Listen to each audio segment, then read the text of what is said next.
दो पक्ष बने, एक पक्ष एक विपक्ष। पक्ष में रहने के लिए सब तैयार है, परंतु विपक्ष में रहने को कोई तैयार नहीं। आज की भी सत्ता यही है, सीएम तो सब बनना चाहता है, प्रतिपक्ष नेता कोई नहीं बनना चाहता। राम जी के पक्ष में सब रहना चाहते हैं, विपक्ष में कोई नहीं रहना चाहता। राम जी ने कहा खेल कैसे होगा, तो भरत जी ने कहा भैया आपको खेलना है, आपके मन को हम तोड़ नहीं सकते। आपका खेल पूरा हो, हम पक्ष में रहें चाहे विपक्ष में रहें। भरत जी महाराज जब उधर गए तो साथ ही परछाई भी साथ साथ शत्रुघ्न जी भी उधर पहुंचे गए। लोगों ने पूछा भरत जी राम जी के विपक्ष में रहेंगे आप?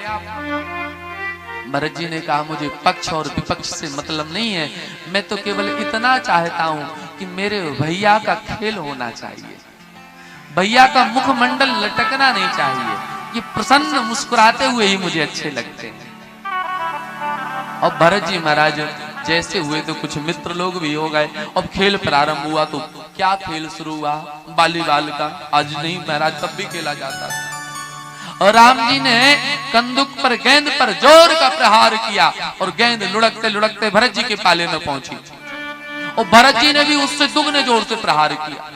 लोगों ने कहा भरत जी अब पक्का है आप राम जी को हराने के लिए खेल रहे हैं, आप जीतने के लिए इतना जोर से मार रहे हैं। भरत जी ने कहा नाना भैया मेरा भाव ये नहीं है, तो आप गेंद पर इतना प्रहार क्यों कर रहे हैं? इसीलिए कर रहे हैं, अरे जगत जब छोड़ता है तो लोग जगदीश की शरण धारण करते हैं।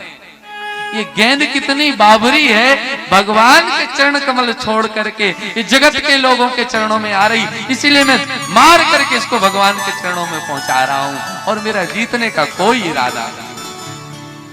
इस तरह से महाराज जब गेंद राम जी के यहां पहुंची ना तो अब राम जी ने प्रहार नहीं किया। लोगों ने पूछा भरत जी जीत गए, भरत जी जीत गए, राम जी आप हार क्यों गए? राम जी ने कहा भैया हारने जीतने की तो बात ही नहीं है, ऐसे गेंद मेरे पास आई होती तो मैं शायद शरण में रखता ना रखता, मगर संशय था। परंतु भरत जैसे संत की शरण से होकर के आई है, संत के चरण को स्पर्श करके आई है, तो आज ये मेरे चरणों में तो रहने की पात्र है, मैं इसे अब त्याग नहीं सकता, ये मेरे पास ही रहेगी। इस तरह से राम जी ने गेंद को अपने पास ही रख लिया।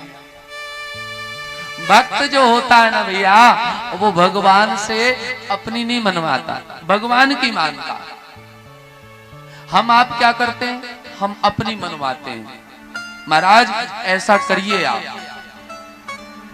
भरत जी जैसे शरीर के जो संत हैं वो कहते हैं सरकार न सही चाहता हूं न गलत चाहता हूं, प्रभु जो तुम चाहते हो वो मैं चाहता हूं, तुम्हारी हाँ में मैं अपनी हाँ चाहता हूं, तुम्हारी ना में मैं नहीं चाहता हूं, राघव जो तुम चाहते हो वो मैं चाहता हूं। ये परम वैष्णव परम भागवत के लक्षण हैं। ये नहीं कि हमारे मन में कुल छोटा सा भी कार्य नहीं होता तो हम सबसे पहले भगवान की पूजा पाठ बंद करते हैं। क्यों? कितनी पूजा करने पर भी बताओ एक्सीडेंट हो गया, अरे बच गए, पूजा कर रहे थे तो, और ना कर रहे होते तो टिकट ही कटने वाला था। ये भी तो सोचो, ये नहीं सोचिए। सोचिए, इस विषय पे चिंतन करिए कभी कि परमात्मा के निकट होने पर यदि तकलीफ हो रही ना होते तो बहुत ज्यादा तकलीफ होती। इसलिए भजन को और राम जी, लखन लाल जी और भरत जी के साथ में समस्त मित्रों के साथ नित्य सरजू जी के तट पर आते हैं और खेलते हैं और खेल खेल में आनंद भी लेते हैं और समस्त प्रजाजनों को देवताओं को आनंद देते हैं।